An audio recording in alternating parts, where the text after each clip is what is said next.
Rui, e chegamos então à notícia, Rui, que foi um artigo que foi postado, publicado na realidade, no The New York Times e postado dia 28 de 1 no site R7 aqui brasileiro, né? Dizendo que um estudo da NASA aponta que lixo e poluição gerados pela nova corrida espacial dispararam e podem ameaçar a atmosfera do planeta. Sua área, Rui, como é que você viu esse artigo do The New York Times? Tudo é um artigo assim que a gente já vem falando sobre isso já há um bom tempo. Para quem acompanha o Brasil in Space, para quem acompanha o Brasil in Space, isso não é novidade, certo? Abra a matéria. Pronto. Para quem acompanha o Brasil in Space, isso não é novidade. Eu já falei sobre isso aqui várias vezes, certo? Inclusive,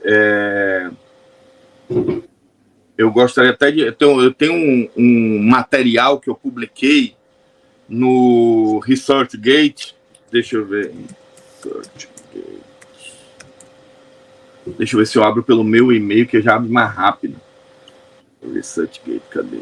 ResearchGate. Deixa se não travar. Eu tenho um material que eu publiquei lá no ResearchGate falando sobre justamente a questão de mitigação, né? Então você tem várias técnicas para poder mitigar. O problema, Duda, é que a exploração espacial, Duda, ela vai passar por um mal que foi o mal da exploração econômica dos recursos da Terra. Por exemplo, países como os Estados Unidos, como o Reino Unido, como a própria China agora, certo? Desmataram, né, suas florestas, queimaram tudo, construíram casas, na Europa também, certo? Desmataram suas florestas, as principais, ainda existem algumas reservas, mas desmataram tudo, e depois que desmataram tudo, que geraram a poluição, né, os maiores emissores de poluição do gás de efeito estufa são os países desenvolvidos, a Europa, Estados Unidos e China. E depois eles querem que o Brasil, a Amazônia está queimando. Sim, eu sou contra queimar a Amazônia, é lógico que não é bom, certo? Mas querem pagar de defensores da sustentabilidade, mas tem um histórico, um passado, que eles deveriam estar pagando para o mundo os males que eles causaram, né? E agora na área espacial vai acontecer a mesma coisa, porque esses mesmos países envolvidos são os que estão na ponta da exploração espacial, das órbitas, têm capacidade de lançamento e estão lançando super constelações de satélites no espaço. Estão aumentando a quantidade de lançamentos e todo lançamento gera detrito espacial. Todo lançamento gera. O que você pode fazer, o termo correto é mitigar. Você pode tentar mitigar a geração, tentar reduzir, mas você não consegue não gerar detrito, não gerar poluição. Então, Duda, mas você não tem uma lei internacional, você tem o Tratado do Espaço, que é a Constituição, mas você não tem um outro acordo complementar que trate, que não seja soft law, que seja mais impositivo, que gere obrigações para os países e para as empresas quanto à questão do detrito espacial. E como esses países, eles têm interesse em aumentar o número de lançamentos, de obter recursos e gerar riquezas através da exploração espacial, de um modo geral, mas principalmente da ocupação das órbitas baixas da Terra, principalmente para as megas constelações, que começaram com mega constelações para satélites de sensoriamento remoto. Tiveram também constelações, não mega, mas constelações de comunicações. Nós tivemos a Iridium, né? Nós tivemos a outra, a Telstar, que tinham ali na faixa de 60, 40, 60 satélites, né, para comunicação em órbitas baixas por satélite. Agora você tem Starlink, que tem já autorização da FAA para lançar 12 mil satélites. Você tem a OneWeb, que vai chegar aí a uns 2 mil satélites. Você tem os chineses dizendo que vão lançar também 8 mil satélites. Isso vão superpovoar de um jeito, ocupar, que depois até para outro país querer botar uma constelação sua, não vai ter espaço orbital para isso. Não naquelas órbitas que são mais baixas e interessantes, que tem aquela melhor relação entre a altitude, a velocidade de comunicação e o menor arrasto para os seus, quer dizer, maior permanência em termos de tempo dos seus satélites em órbita. E chega um momento que fica difícil, né, Rui, evitar colisões, né? Isso. Vai chegar um momento que vai ficar difícil evitar colisões, vai ficar difícil, inclusive, até de lançar foguetes. Como hoje já acontece, você vai lançar um foguete, você tem que observar o que é que tem de detrito, qual é a nuvem que está passando, para poder ver uma janela de lançamento. Isso... Mas hoje ainda se pode fazer isso. Vai chegar um momento que não vai nem mais poder fazer isso. Porque vai ter um paredão de lixo lá em órbita, que em qualquer tentativa, a ONU deveria estar desbruçada sobre isso. Duda, a ONU tem um grupo de discussão sobre isso, tanto técnico quanto jurídico, certo? Tem esse grupo de discussão, mas eles tratam muito... aqui achei, vou compartilhar. Eu tenho um trabalho que eu apresentei na EB, justamente sobre isso aí. Então, eu fiz uma apresentação lá na EB para os meus colegas. Ele está em PPX aqui, não vai mostrar. Deixa eu ver se ele faz o download aí rapidinho. Não está querendo fazer. Mas tem aqui, pessoal. Aqui está baixando. Está baixando aqui. Mas, de qualquer sorte, procurem lá no ResearchGate, no meu perfil. Esse material está lá disponível sem nenhuma restrição. E quem quiser estudar um pouquinho mais lá, tem o meu projeto lá de doutorado, que eu publiquei lá, que fala sobre estratégias e problemas de geração de detritos espaciais. Certo? Acho que abriu aqui, Duda. Deixa eu ver se eu consigo abrir e compartilhar aqui para a galera, para dar uma olhadinha rapidinho aqui no...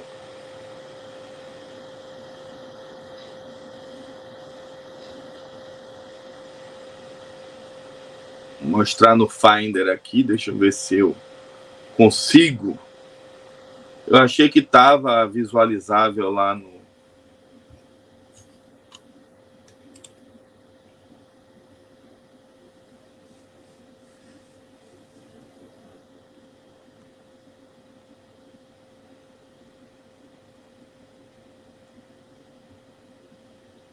Ele está abrindo aqui, está dizendo que está abrindo aqui o arquivo. Deixa eu ver. Cadê?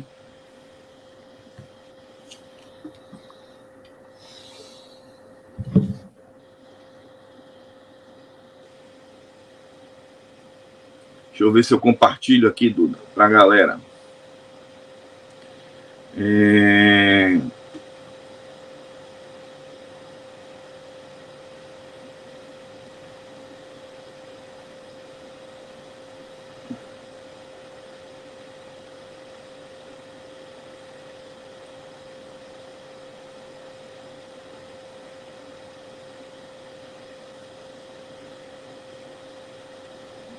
Deixa eu ver, parar aqui, apresentar, vou compartilhar tela inteira.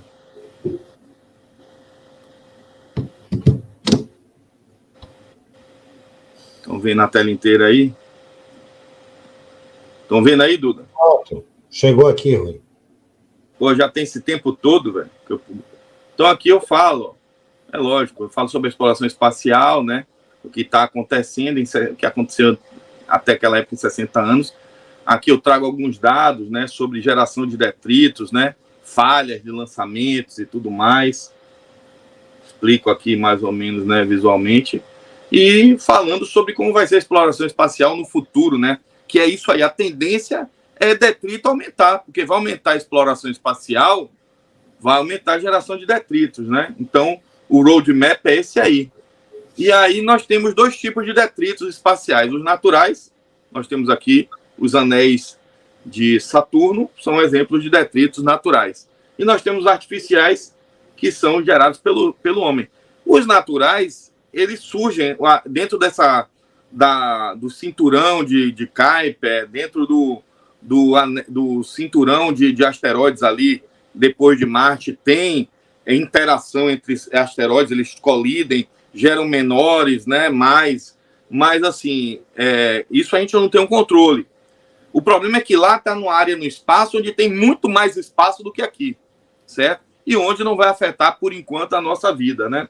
E os artificiais não, né? Os artificiais nós geramos. Então, a categorização, a taxonomia é essa aqui, né? Então, os objetos espaciais são divididos em três grandes grupos. Os naturais, as sondas espaciais e os objetos em órbita. Esses dois últimos não naturais, né? E aí, nos objetos em órbita, nós temos espaçonaves. Isso são objetos, não detritos, né? Então, nós temos as espaçonaves que estão funcionais e operacionais, elas não são detritos, porque você tem controle sobre elas e elas têm uma finalidade. O detrito espacial, o detrito orbital, né? Já que a gente pode falar na nossa órbita, detrito orbital, ele é algo que não tem mais serventia, ele é um resultado, ele é um resíduo de uma operação. E aí você tem diversos tipos de detritos, você tem corpos de foguetes, né? Detritos relacionados com missões, né? Você tem fragmentação de detritos, eles colidem entre eles também na nuvem de detritos e acabam gerando novos detritos de menor tamanho. Mas lembrando que um parafusozinho, eu vou falar mais na frente, já pode danificar uma nave, né? E temos as espaçonaves não funcionais. Hoje, por exemplo, o SCD-1 e SCD-2, praticamente eles são quase já detritos, porque são espaçonaves, eles estão íntegros, mas praticamente não funcionam, né? E aí, detritos espaciais pode ser tudo. Parafusos, porcas, uma chave de fenda que o astronauta soltou lá. Recentemente teve a notícia que o astronauta perdeu uma ferramenta aí no espaço, não foi? Sim. Algumas semanas atrás. Corpos de foguetes aqui, ó. Espaçonaves que não estão aqui, a Skylab já reentrou, mas a Tiangong 1, no caso, poderia ser. E aí o que acontece? Na época que eu fiz esse estudo, os números eram esses aqui. Hoje deve estar bem mais. Então, existe um total estimado de objetos com diâmetro maior do que 10 centímetros, de 18 a 21 mil objetos. Isso é 3 vezes o número de satélites operacionais hoje. Mais de 3 vezes, né? Sim. Hoje tem algo em torno de 6 mil satélites operacionais, 5 a 6 mil operacionais. Só que tem objetos entre 1 a 10 centímetros e 10 centímetros que são na casa aí de 400 mil a 10 milhões. E existem objetos menores do que 1 milímetro que estão aí na casa de 10 elevado a 8 até 10 elevado a 12 objetos. Desses daí, dos de K menores, a gente não tem como precisar de onde eles vêm.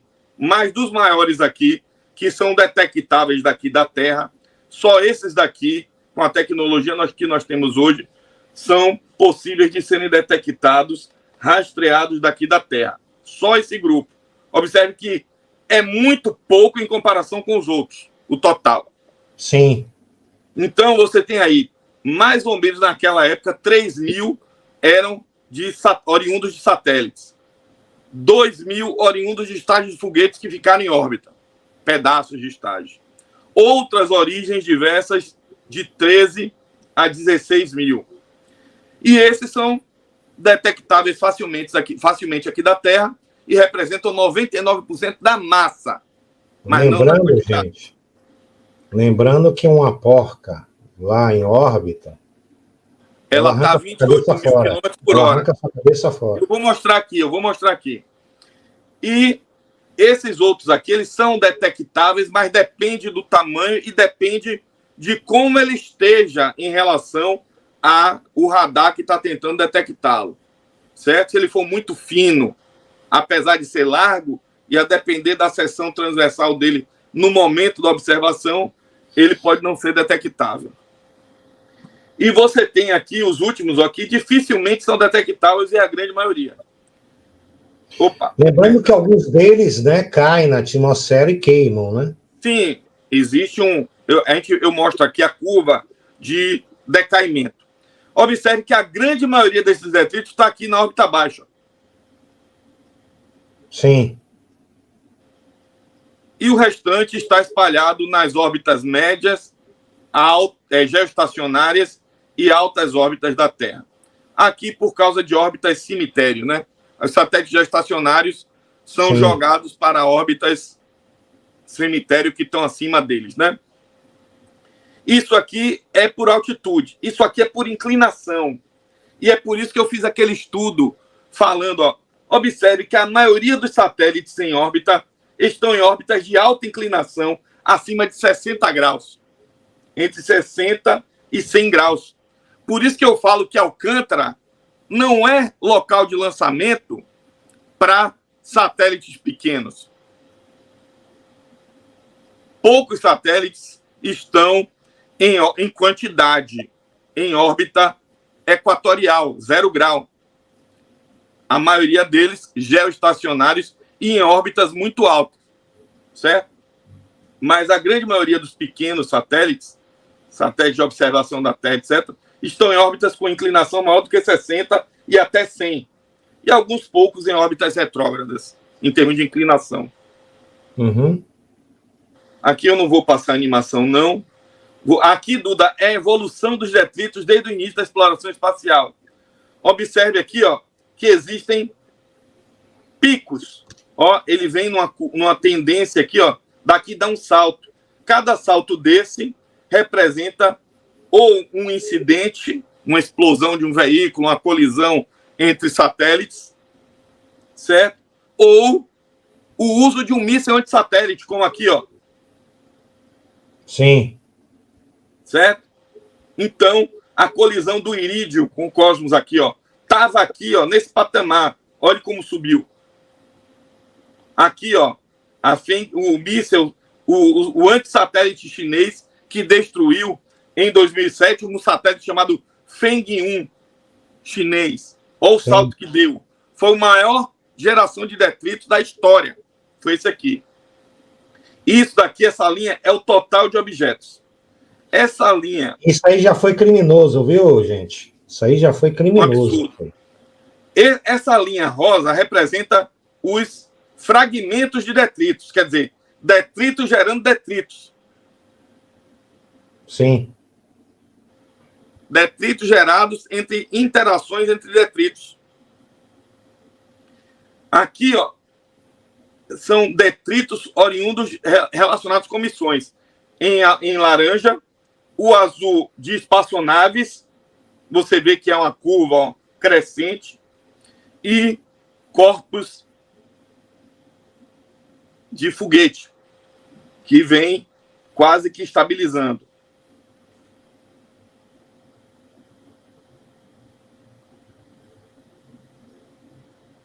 Eu não sei se vai passar aqui o vídeo, eu vou passar aqui. Ele está tentando carregar o vídeo. Desculpe, Duda, fiz merda aqui, vai travar tudo.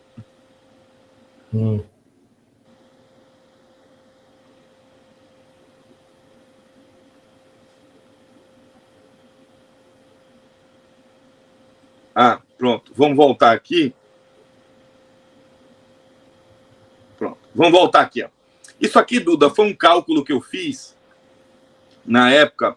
Eu peguei um corpo qualquer de massa aqui é quilos. Isso aqui é uma fração do quilo. Certo? Com a velocidade em metros por segundo. A quantidade de energia que ele gera. 157 kg-força por polegada quadrada. Faltou aqui. Duda, a energia cinética suficiente para matar uma pessoa com um tiro de uma arma é de 10 kg-força por polegada quadrada. Um objeto de massa, uma arma na Terra, a velocidade dela é 360 metros por segundo. Né? Velocidade do som. Certo? Muito menor do que a velocidade espacial. Certo? É 10 kg-força por polegada quadrada. Um objeto com a massa dessa aqui, ó, 1000 vezes menor, miligrama, a energia cinética que ela gera é essa aqui, ó. Perfura 15 pessoas. Nossa. Certo? Então, para você ver, a massa, mesmo sendo pequena, ela tem uma energia muito grande por causa da velocidade, da aceleração do objeto. E aqui é a Estação Espacial Internacional, que todo dia faz manobras para poder desviar de nuvem de detritos, né? Sim. De detritos. A geração de detritos ela é inevitável, mas pode ser mitigada. Aqui são cenas daquele filme... Acho que aqui é daquele filme... Eu não sei se é daquele Gravidade. Deve ser. Bem, aqui, esse aqui que é da Gravidade. A probabilidade de colisão ainda era baixa, com aquela quantidade de satélites operacionais. Só que quanto mais satélites e mais lançamentos, a probabilidade de colisões, de interação, aumenta. E pode provocar o que a gente já conhece, que é a síndrome de Kessler. Então, existem diversas estratégias de mitigação. Então, nós temos técnicas de proteção a danos. Essas técnicas podem ser passivas, simplesmente blindando os satélites, os veículos, a estação espacial, onde se você estuda modelos de colisão, como tem com carro. Hoje os carros parecem mais frágeis do que no passado, né? Antigamente os carros tinham uma chaparia grossa, tal, e hoje eles parecem mais frágeis. Mas essa fragilidade deles é intencional, que é para eles absorverem muita energia, deformarem, não soltarem peças e absorverem aquela energia e aguentarem o impacto.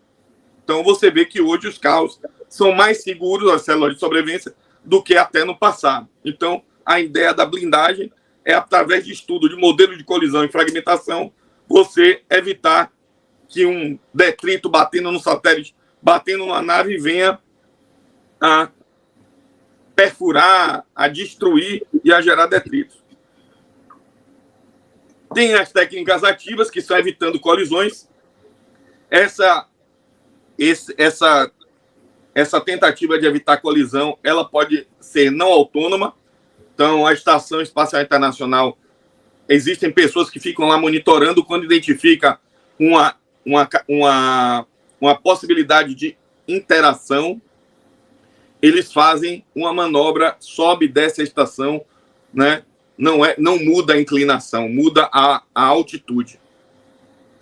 E eles podem ser autonomamente, pode ser feito de forma autônoma, com sistemas de detecção estando na própria nave ou na Terra, e essas espaçonaves, esses satélites, receberiam essas informações de probabilidade de interação, e eles fariam os cálculos de manobra, otimizando essa manobra. Esse aqui foi meu estudo do doutorado, foi nessa parte aí spacecraft as an agent, né? A espaçonave como um agente autônomo, em que ele toma a decisão sozinho de por onde ele vai escapar da nuvem ou do detrito, né? Mas vamos acelerar, Rui, que já tem uma hora. Viu, Duda? Então eu vou parar aqui e o pessoal vê lá no